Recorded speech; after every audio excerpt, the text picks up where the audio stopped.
Clene, which is Clene Nanomedicine, Revolutionizing Drug Development for Neurodegenerative Diseases. It will be presented by Dr. Robert Glanzman.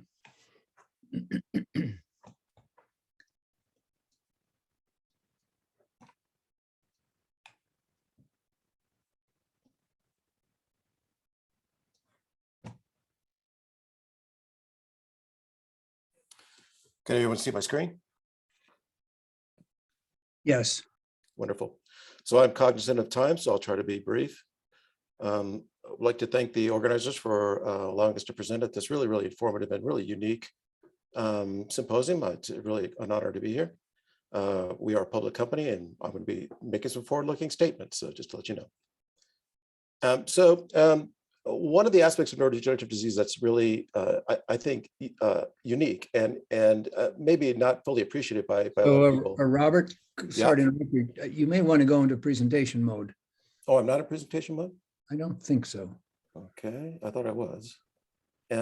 What are you guys seeing exactly? Well, we're seeing the main image, but also the series of forthcoming images down below. I see. Is that in Zoom itself? Use slideshow? How about that? There you go. Bingo. Thank you. Okay, let's see if that works. So one of the aspects of neurodegenerative disease that I'm not sure is really fully appreciated all the time is that if you look at the neurons that are really affected in neurodegenerative disease, they tend to be neurons that are highly energy dependent. And as we know, neurons are totally dependent on oxidative phosphorylation. They don't use aerobic glycolysis.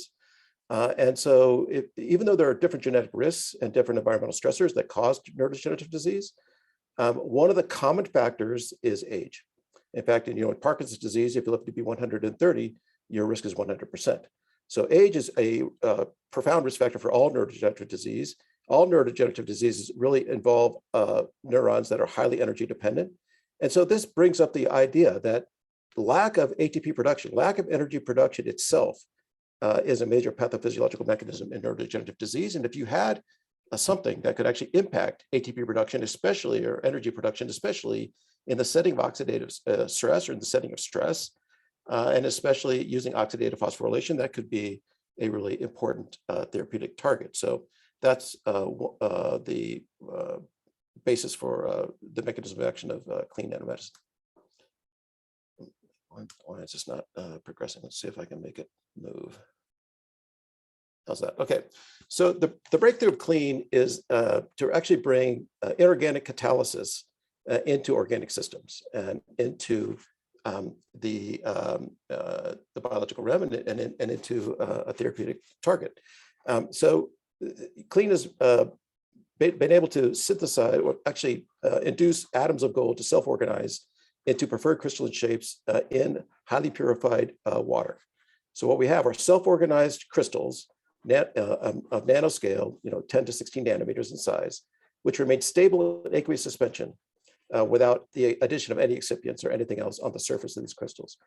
And what that allows for is direct catalytic activity. That is direct transfer to and from these crystals of electrons in the setting of organic systems and in the setting of neurodegenerative disease. And that's really what drives the revolution, what we call revolutionary. And I think you will agree, if it actually works, it will be revolutionary. And we have really profound, some strong data to show that it actually does work, approach to treating neurodegenerative disease and other diseases, actually.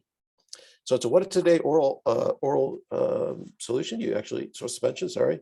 You actually drink 60 mLs of essentially what's 99% water every day, and yet there's over 100 trillion nanocrystals in each dose of CNM-Au8. So again, let me just say that again, there's over 100 trillion nanocrystals in each daily dose of CNM-Au8, even though the IP itself is 99.9% water.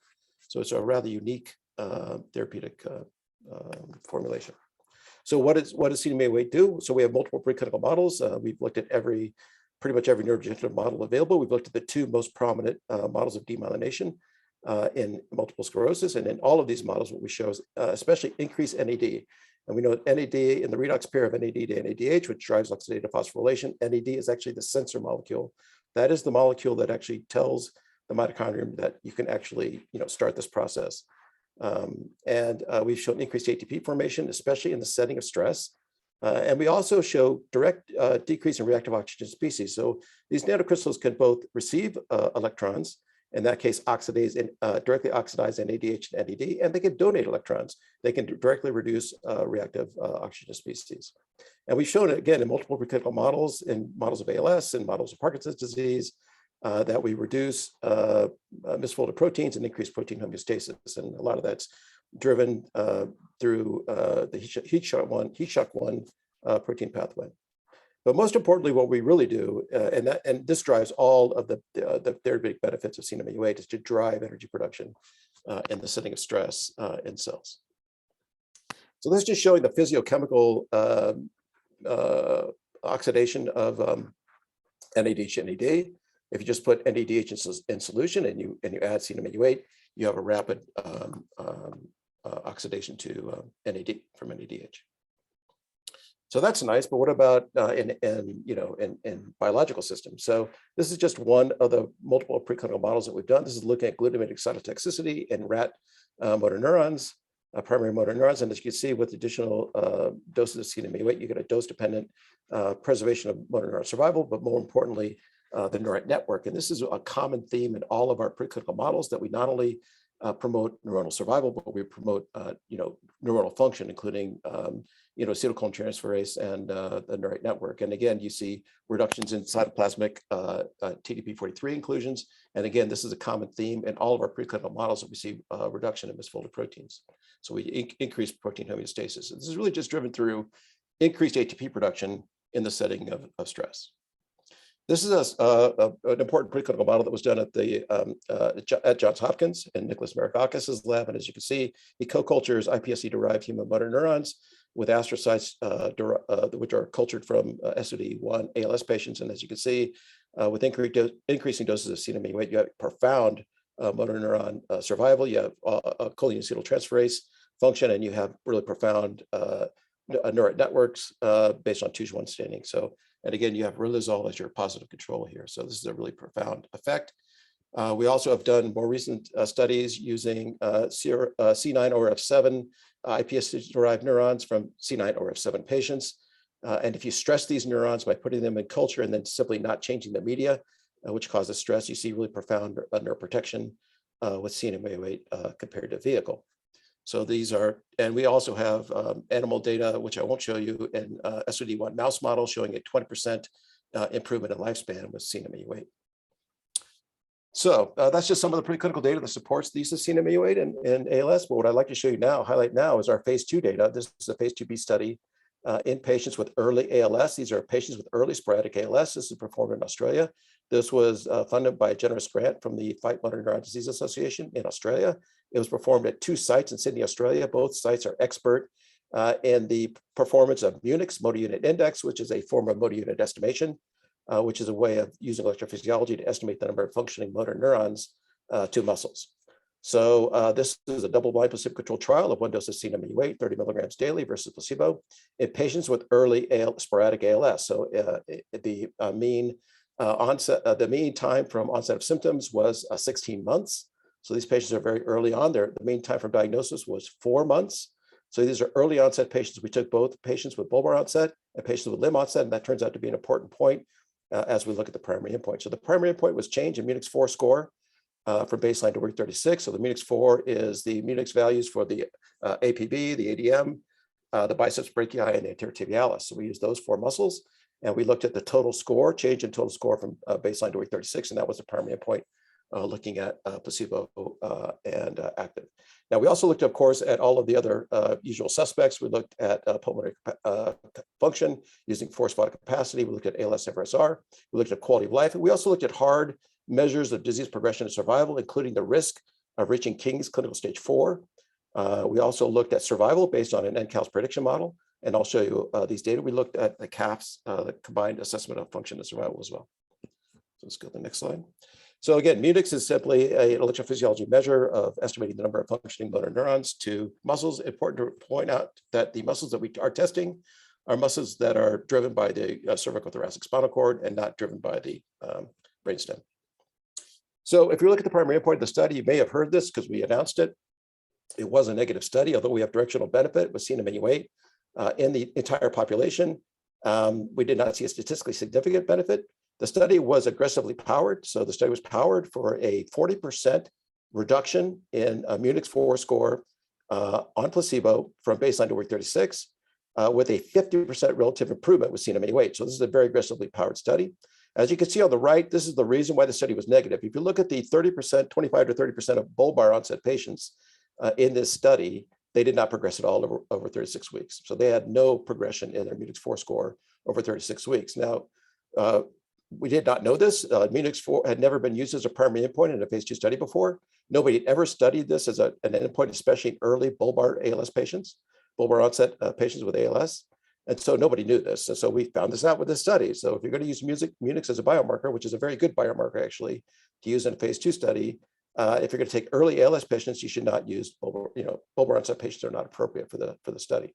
Now, if you look at the limb onset patients who did progress pretty much exactly as the study was powered, here's what we showed.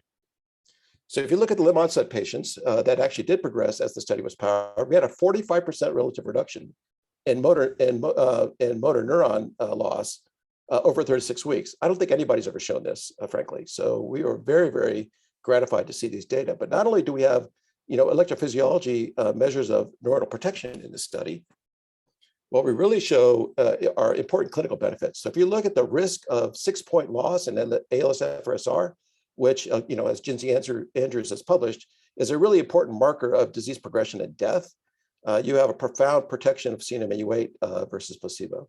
And this is not only in the limb onset patients, but it's also in the bulbar patients. So yes, the bulbar patients did contribute to the negative primary endpoint. That's strictly a technical issue. If you take early bulbar patients, their spinal cords are relatively normal. But if you look at the actual important measures of disease progression, the bulbar patients actually provided, some of the most profound efficacy data for CNM-Au8. So it's effective in both bulbar and limb onset patients, obviously. If you look at hard endpoints of disease progression, like reaching King's clinical stage 4, which includes either death or the need for ventilatory support or the need for gastrostomy, you can see, again, a profound benefit with CNM-Au8 and reducing the risk of reaching King's clinical stage 4. And again, this is driven both by the bulbar onset patients mainly and by the limb onset patients as well. So these are profound and important measures of clinical effect with CNM-Au8, even in this small study. If you look at the CAFS, the Combined Assessment of Function and Survival, now on the right is so CAFS, for those of you who are not familiar with it, is essentially a Wilcoxon rank sum test looking at both the ALS-FRSR score and then survival, which gives you the worst possible rank. So it's a ranking based on where you land. It includes all of the patient information from all the study. I would also point out that there's essentially no missing data from the study. I think there were 2 deaths on placebo. There was 1 death on CNM-Au8. 20 out of 22 potential patients entered into the long-term extension on active. There was very, very little missing data in this study. Now, if you look at the CAFs, this includes all of the patient data because we're just looking at a rank outcome based on ALS-FRSR or survival, where survival is given the worst possible outcome. On the right, you can see the way the CAFs is normally shown, which is the proportion of ranks. And on the left is where you actually use the ranking as a numerical value and then compare active to placebo. Now, in both cases, we have really, I would say, important benefits. It was not statistically significant in the small sample size, but if you multiplied the sample size by, for instance, the sample size that were in the Healy ALS platform trial, we would fully expect the CAFs to be positive. If we look at survival based on the NCALS prediction model for this population, you can see important benefits in terms of survival in this population based on what would be predicted from the NCALS model. So also importantly, we have not seen any safety signals with CNM-Au8 in any of our clinical programs. So we now have over 300 patient years worth of safety data with CNM-Au8. We have not seen a single SAE related to drug to date. We have seen 1 dropout due to tolerability issues with CNM-Au8 in all of our clinical programs. And that really wasn't due to tolerability, that was due to progression in ALS, but it was called tolerability. This drug, so far, CNM-Au8 is profoundly safe and remarkably well tolerated. Not only that, there are no drug-drug interactions.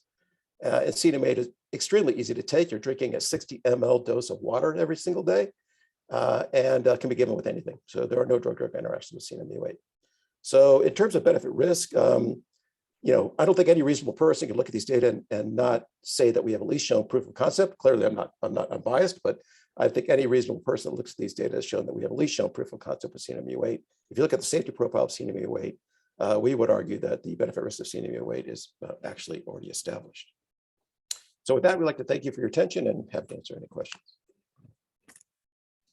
Thank you. Very, very, very promising. Let me ask you about your survival data, which are encouraging. You showed a survival curve with a Kaplan-Meier as compared to the NCAL's predictions. How about if you just look at placebo versus treated here? Yeah, so there is some, like this is a small study. You're not going to see a statistically significant, difference from placebo to active. There were more deaths on placebo than active. But if you look at the overall long-term extension, the actual number of deaths on placebo and active is the same because everybody gets changed to active at week 36. So the overall survival between placebo and active, there's no difference. It's a small study, and everybody's, switched to active at week 36. So there's not enough time and not enough sample size to look at placebo versus active differences. Thank you. A couple of questions in the chat. Bill and Neil asks, if these nanocrystals can also accept electrons and oxidize NADH to NAD, does CNMAU8 increase oxidative stress in unaffected neurons or other healthy tissues? Yeah, that's a great question. If you give CNMAU8 to healthy neurons, it doesn't do anything. So these are catalysts, and catalysts balance imbalances. That's what catalysts do. So if you give CNMAU8 at massive doses to healthy neurons, it doesn't do anything. It's essentially completely inert. Thank you. Fantastic. Well, look, I think we're going to conclude this session with that question. Again, very, very stimulating, very promising. I think we will resume, if I'm not mistaken,